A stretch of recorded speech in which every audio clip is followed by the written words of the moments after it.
Hey everyone, my name is Scarlett Lewis. I am the founder of the Choose Love movement, and I'm so excited to be here today with you all talking about changing an angry thought into a loving one. So, are you having a hard time with that?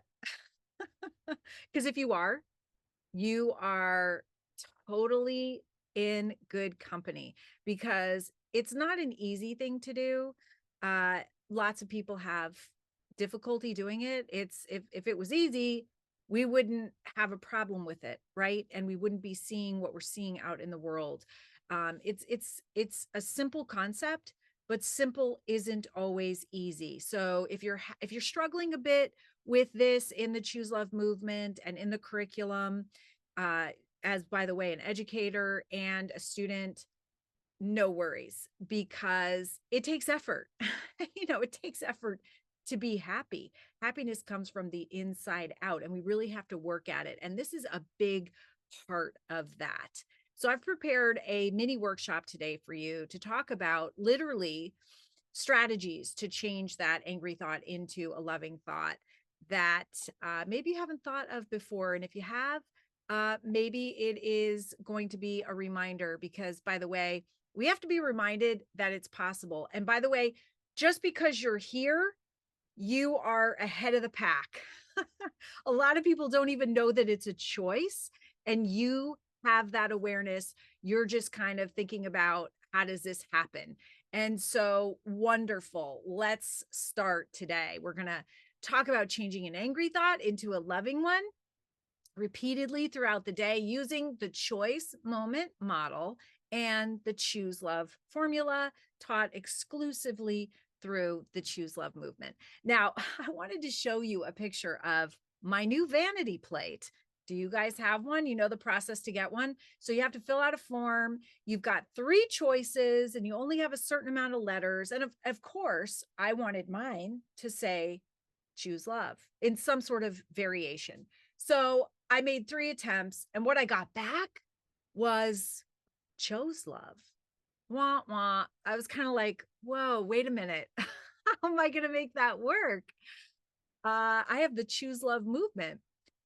However, it's actually perfect when I thought about it for a moment because even though I chose love yesterday, even though I chose love 5 minutes ago, life is this beautiful thing that it gives us the opportunity to choose from moment to moment how we thoughtfully respond. In fact, that is our superpower as human beings, is our thoughtful response. The ability to pause and get in between what's happening and our thoughtful response to choose how we respond. And a big part of that is choosing our thoughts. So now, do you have an ant invasion?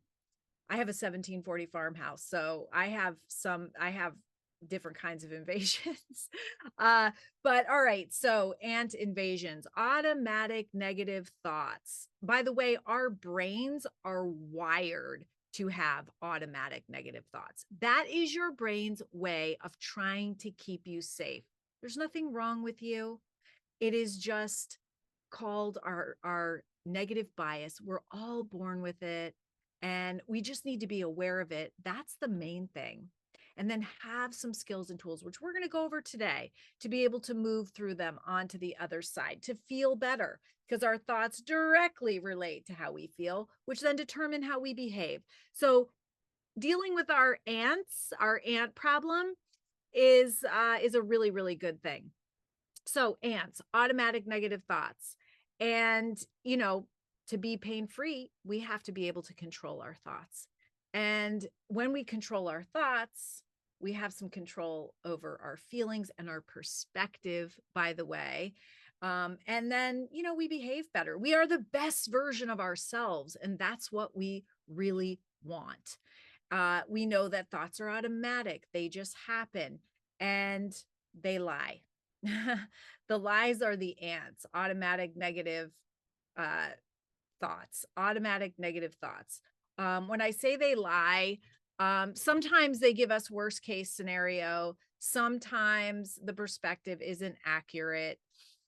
We have to question our thoughts. We have to be aware of them and question them and choose our thoughts so that we can be the best version of ourselves.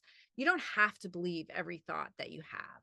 And by the way, we're going to work on throughout this presentation. It's not a long presentation, but we're going to train our internal ant eater to eradicate our ants. And so there are different types of ants that we have. You say, oh my gosh, they're automatic. What does she mean by that? Well, you've got thoughts that are all or nothing. Like when you're thinking or saying these words, all, never, everyone, every time, everything, always, whenever I say that thought, ooh, I know to take a step back, because usually something is not always, a person is not always like that. And so that's an ant. That's an automatic negative thought.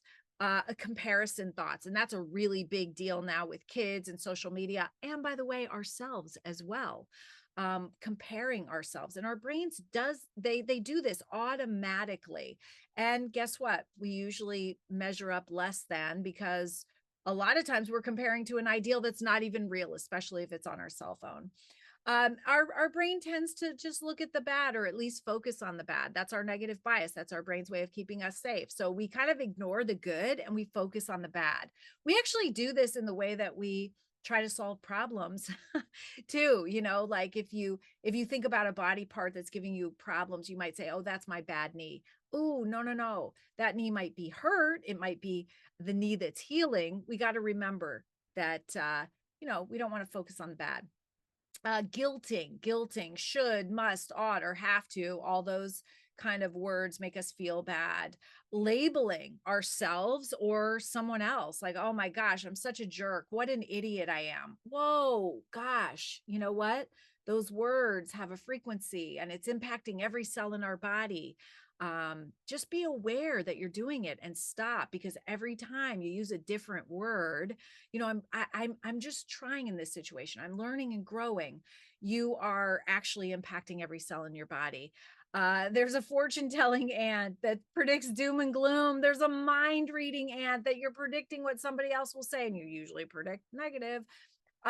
If only whatever, I'd be happier in the past or the future. If only something hadn't happened, I'd be a different person, right? Blaming, all these are different ant types, and all of these lead to unhappiness. And by the way, we can eradicate all of these ants. That's what we're working on. Now, the whole Choose Love movement started with the loss of my son, Jesse. And I say that the Choose Love movement started at his funeral when I got up to speak. And I said it was an angry thought that caused the entire tragedy. And I pictured Adam Lanza as a little boy having an angry thought without the skills, tools, or nurturing environment to manage that thought. So that thought continued. It was layered with other ants, other hurts, grievances, and it eventually became violence. But it doesn't have to eventually become violence, of course, because a thought can be changed. And by the way, it's not just violence these ants create, it's substance abuse, it's mental illness, it's all sorts of negative things. So a thought can be changed. This is what we're working on today. So I asked the congregation, start thinking about what you think about and choose a loving thought over an angry thought. So by the way, everybody went out to the four corners of the United States and they started calling me, emailing me, texting me about a week later saying that one simple act had completely changed their life. So I knew that I was onto something, and it all started with thoughts. And of course, this is the cognitive triangle. Our thoughts directly relate to how we feel, which then in turn determines our behavior. And we have control over our thoughts. So kind, loving, caring, compassionate thoughts feel good. That's reflected in how we show up in our relationships. Angry, hateful, resentful thoughts, they feel bad. And that is also reflected in our behavior. We can reverse engineer this cognitive triangle. If someone is behaving badly or saying not nice things, you know that they're not feeling well, and you know that they're not thinking well. But we have to think about what we can control, and that's our thoughts. So even Marcus Aurelius, who was a Roman emperor and now a Stoic, somebody that's considered very wise, whose wisdom has lasted throughout the generations, said, our life is what our thoughts make it. So we know that paying attention is the purest form of love. And we need to start really paying attention to our thoughts. What are we thinking about? And by the way, it takes effort. It's not like you don't pay attention as you're going, you're busy and you're distracted all day long. You literally need to pause and think about what you're thinking about. You could put a little reminder on your phone every hour, pause, think about what you're thinking about. Because only then do you know you can put your anteater into action, your strategies that we're going to go over today. So we know, just a little recap, because I know that you all know this, every thought we have impacts us on a cellular level. And we have tens of thousands of thoughts every single day, 70 to 80% of which are negative. So the majority of our thoughts every day are negative, and over 95% of our thoughts are repetitive. So they're the same negative thoughts roiling over in our brain over and over. Why? Because our brains just want to keep us safe. So instead of focusing on a saber-toothed tiger, I mean, we really don't have to worry too much about our physical safety every day. By the way, this doesn't take away from that. But what our brains have developed to do, instead of looking out for our physical safety, it looks for negativity.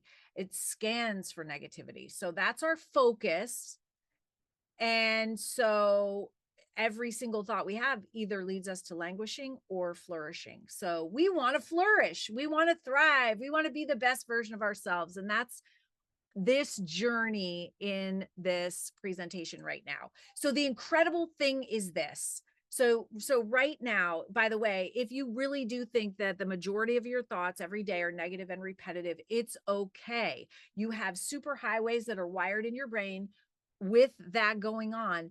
But every time you change a thought from negative to positive, you are rewiring your brain towards positivity, towards love, and pruning from the fear channels. This is literally called neuroplasticity. Our brains can change. If you're sitting there going, well, you know what? I've been negative my whole life and it is what it is. No, it doesn't have to be.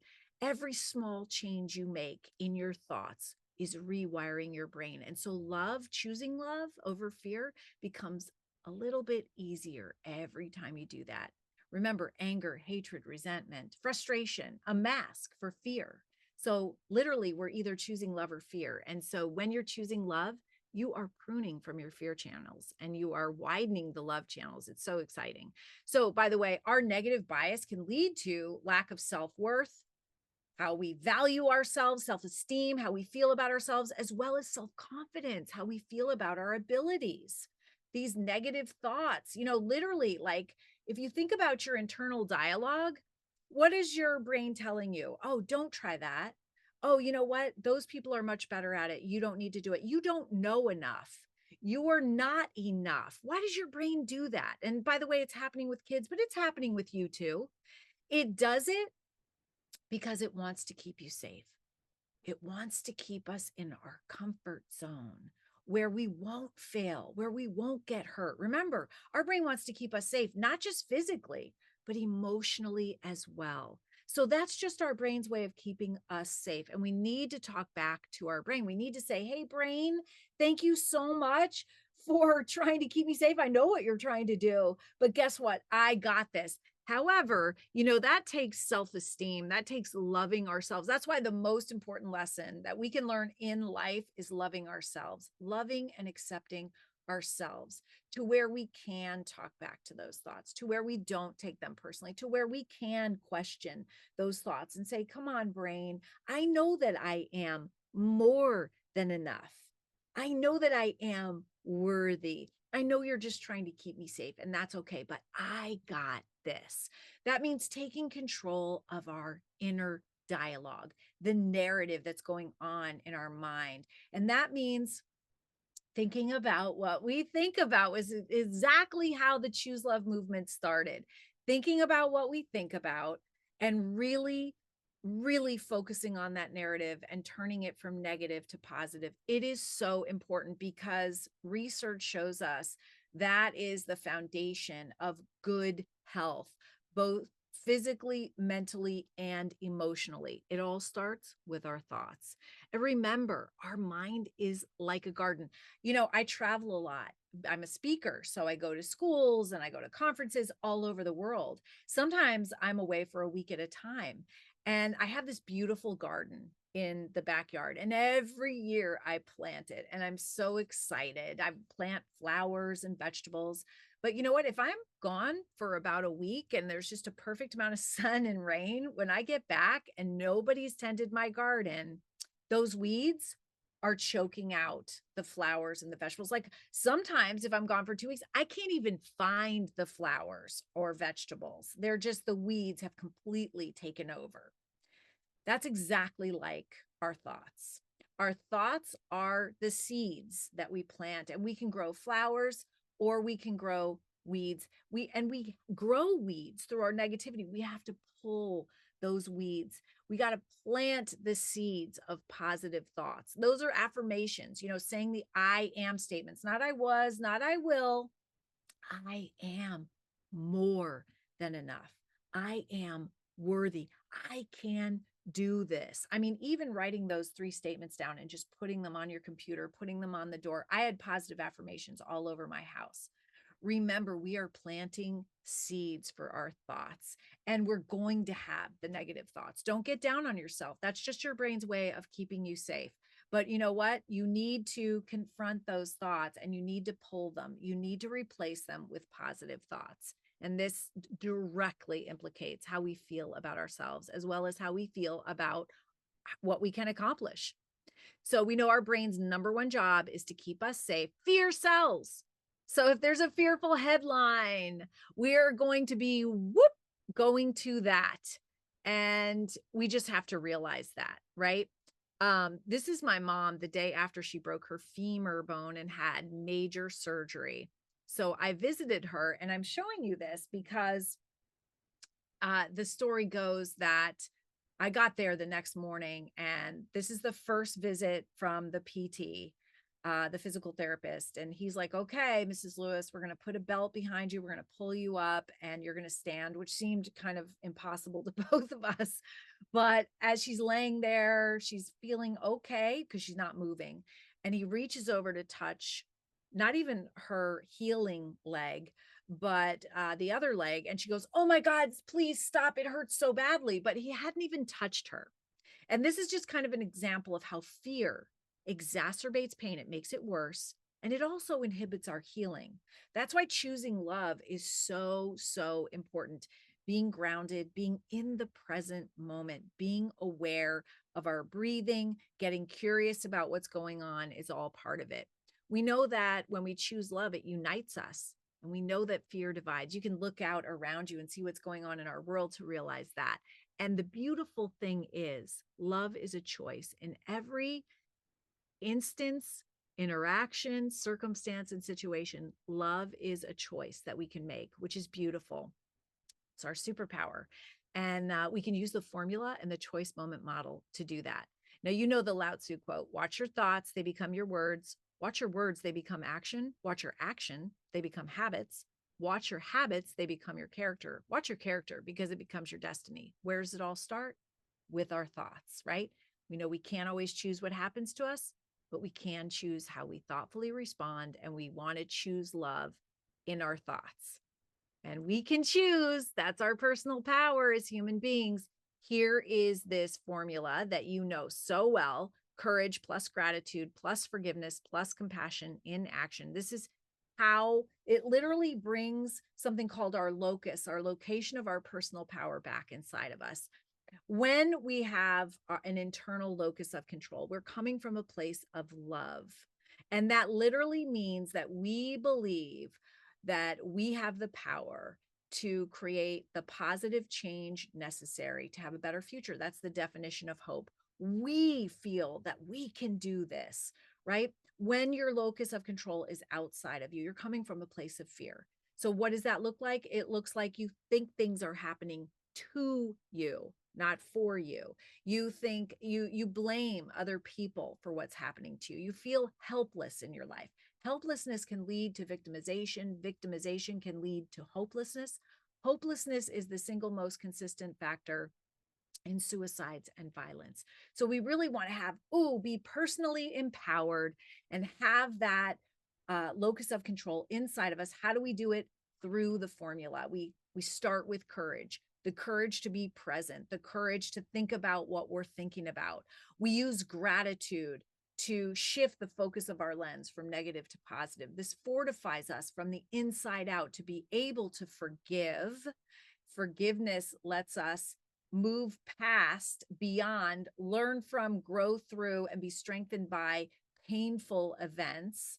And then compassion is when we can go beyond our distraction and busyness, ourselves, an internal focus, and have an external focus on other people and take what we've learned and use it to help other people. We're all such glorious, incredible people. We have this a unique lens. We are the only person that can tell our story and use what we've learned to help other people. We are one in trillions and trillions, and we're put on this earth for a reason.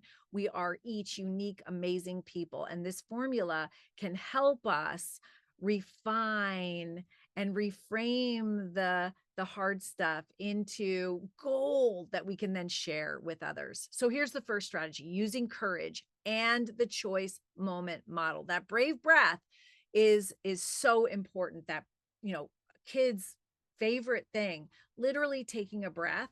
That is the number one strategy across the board, taking a breath, because the breath is what stimulates the parasympathetic nervous system, which calms us down. It enables us to access that prefrontal cortex where our highest and best self is. And also the brake on our instinctual reactions. It helps us be the best version of ourselves. So I love this quote by Brene Brown: you can choose courage or you can choose comfort, but you can't have both. So I talked earlier about getting out of your comfort zone into our growth zone. That's when we learn, grow, and are strengthened and become the best version of ourselves. So I always like to say, be curious, not furious. Curious, not furious.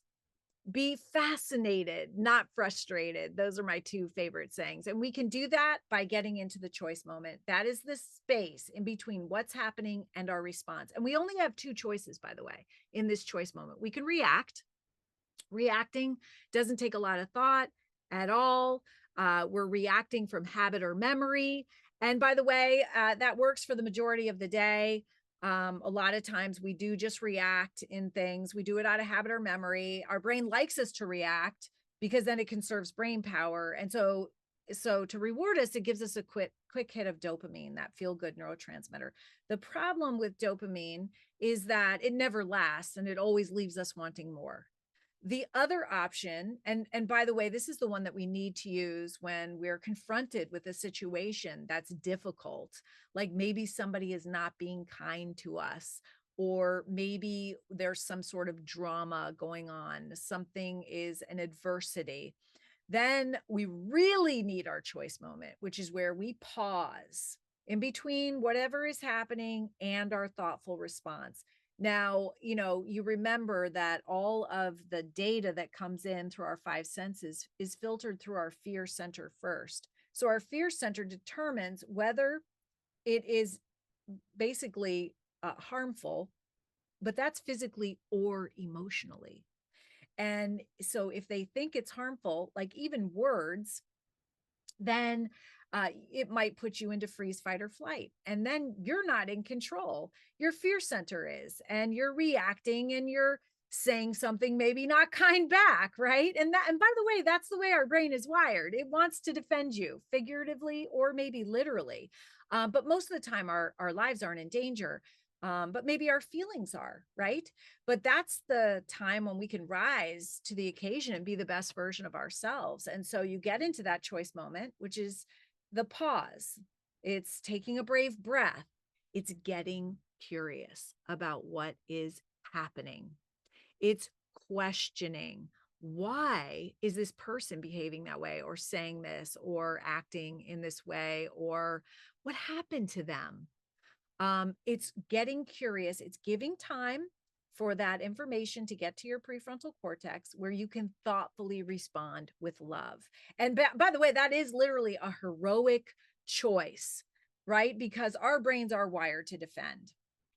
We need the pause. We need the curiosity so that we can consider that other person's point of pain. So, in other words, if somebody, a child, an adult is not behaving well, we know that they're not feeling well. We know they're not thinking well. We know hurt people hurt people. So we pause and we go, okay, I know who is the boss of this person. It's their fear center. And obviously, they're struggling in some way. That helps us to be able to thoughtfully respond with love. And if you look over there, you see the familiar formula. So it does take courage to pause anyway, but we might, forgive because we know that they're going through a hard time. And then we might thoughtfully respond with compassion. Hey, what's going on? Oh, they tell the story of difficulty, and you say, hey, how can I help? I want to do everything in my power to help. And then, the gratitude might even come later. When you reflect back and you go, wow, I'm grateful for that situation because it was difficult, but I got to use the choice moment. I got to start to rewire my brain, and I moved through it, and I was the highest and best self. I have gratitude for myself. When you do thoughtfully respond with love, you get a lasting lift. You see lasting lift there. Well, you get a dose as an acronym of nurturing, healing love. You get dopamine. This is what you get. Oxytocin, which is the love hormone. You get serotonin, your body's natural mood stabilizer. You get endorphins, your body's natural painkillers. So you literally get a lasting lift of feeling good and powerful when you thoughtfully respond with love. Wow, you are in control when you thoughtfully respond with love. All right, strategy number 2, using gratitude to reframe. Look, I have the brave breath. We do gratitude breaths too, but I put the brave breath there because this takes a lot of bravery, by the way, to choose a loving thought over an angry thought. Now, you know that we use gratitude as the great mind shifter to shift from negative to positive. We know that a regular practice of that fortifies us to better use the choice moment model, by the way, and move through adversity with strength and grace. So make sure that in your classes, in your own life, you are doing a practice of gratitude. But we really want to go from grumpy to grateful, right? Because if we're not grateful, if we're feeling put upon, overwhelmed, we're going to be grumpy. Why? Because there's that little fearful, put upon type feeling, and it makes us grumpy, right? So one strategy is to assume goodwill in other people. Somebody says something, makes an off comment. Always assume that the people around you, especially your coworkers, have goodwill. And of course, even if they don't, that's their problem, not yours, right? So, and that you have goodwill. That helps you go from grumpy to grateful. And it might be a delayed response, but that's okay. I think something really important to understand is the difference between emotions and feelings. So emotions come from the body, feelings come from the mind. So if somebody says something to you that is off-putting, you're going to react with your emotions. Your emotions are going to right away. Your brain goes right into defensive mode, and you have a flash of anger. That's not something that you can control. That's okay. I mean, that's what happens. But it's the thoughts that become feelings about that either keep that anger going or let it go. And so this is really where your point of power is, between emotion and feeling. Remember that. Like if you get the flush in the face, the hair on the back of the head standing up, that's okay. That's an emotion. But your thoughts and feelings are what control the emotions. And this is something that we teach in high school. It's a little bit elevated learning, but it's a really important concept that, by the way, a lot of people don't know. Emotions versus feelings. Emotions are a biochemical reaction that can be measured by blood flow and brain activity, right? Feelings are a mental process that can't be measured. Emotions are mostly the same universally. We have the 6 or so basic emotions. Feelings are how we experience any sensation. Um, Emotions create visible and noticeable physical changes, including increased heart rate and breathing. And feelings can be difficult to notice. I can be having a feeling here and you would never know it. But Jill Bolte Taylor, who wrote an incredible book, My Stroke of Genius, I think, and she has this 90-second rule. So she's a neuroscientist, and she says that when you have that emotion, that initial response, right, where you're pausing through and getting curious about, right, in that situation, it only lasts 90 seconds. That anger literally is a chemical wash over your brain. That emotion only lasts for 90 seconds. If you can pause through that 90 seconds, that emotional chemical wash will be gone. Then it's your thoughts and feelings that either keep it going or let it go, right? The thoughts and feelings. Really important to understand that. That's the second strategy. So the pausing in that choice moment, getting curious, deciding how you're going to thoughtfully respond with love, and thinking about, their point of pain, all helps that 90 seconds move through and gives time for your brain to process through your fear center to your prefrontal cortex, where you can thoughtfully respond with love. Okay, strategy number 3, using forgiveness to shift our perspective. Remember, I keep reminding my son this: forgiveness is the best revenge, because when you forgive, it sets you free. If you're angry at anybody right now, they have power over you. They have power over your thoughts that directly impact how you feel and behave.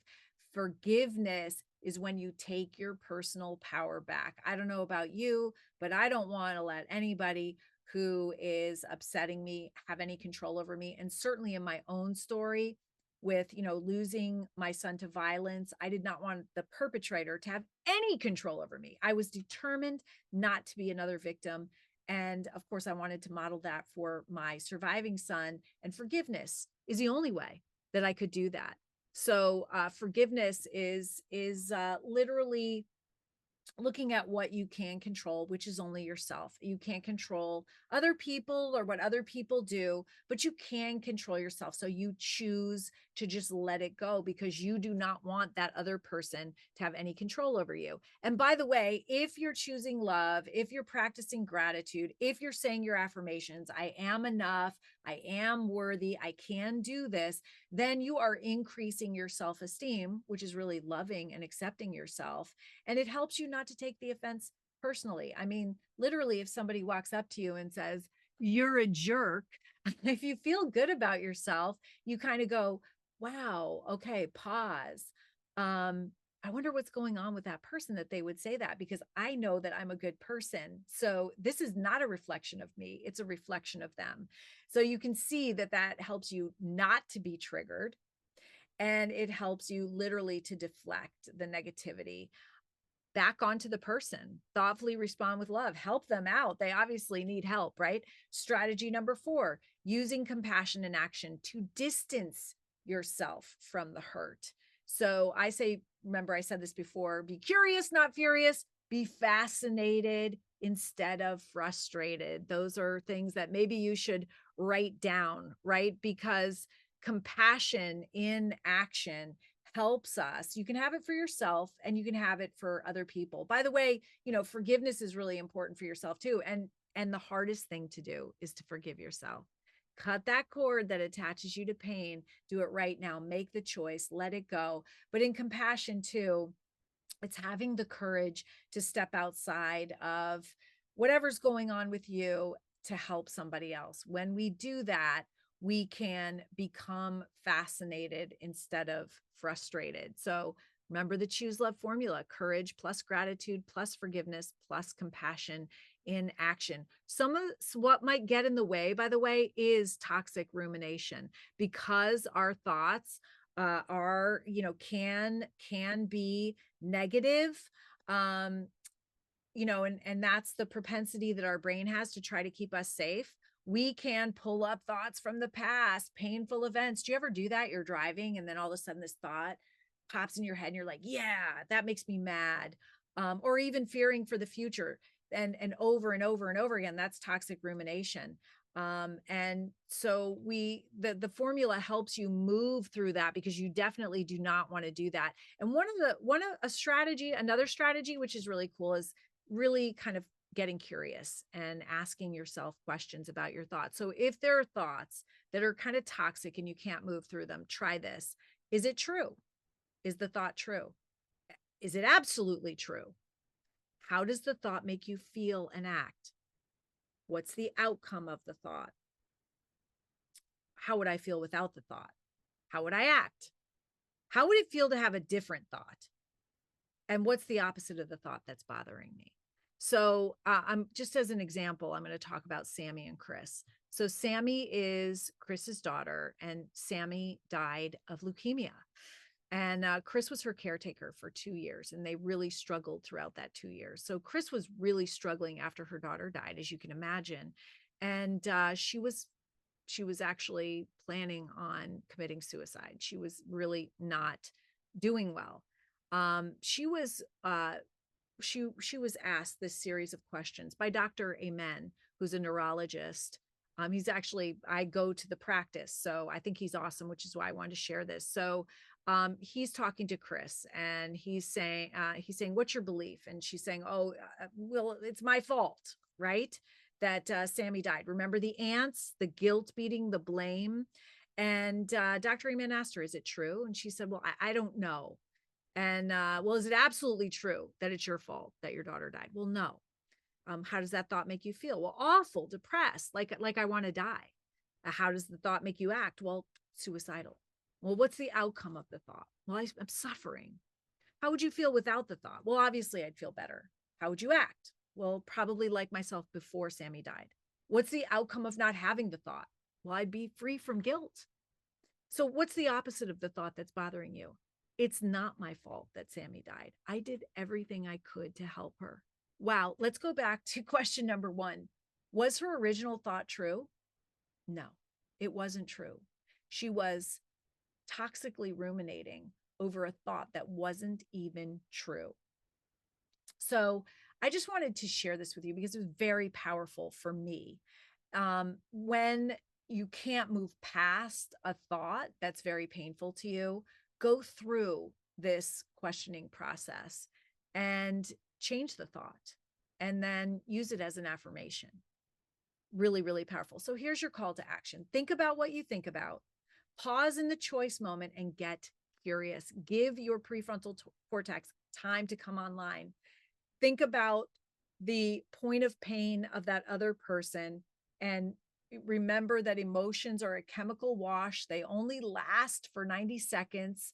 And if you pause, you can thoughtfully respond with love. That's when you're your highest and best self. That's when you feel the best. That's when you are in control of the situation. Otherwise, you're allowing the other person to control the situation. Then use courage to take your personal power back and thoughtfully respond with love, using the Choose Love formula and the choice moment model. I'd love to hear how this goes for you. If you have any questions at all, please email me directly, Scarlett with 2 T's at jessielewischooselove.org. I love you all. Thank you so much for all the hard work, everything that you do for everyone. And let's work together. We're in this together to be the highest and best version of ourselves. And of course, we're modeling this for our kids, for our students, and just that awareness helps us rise to the occasion. So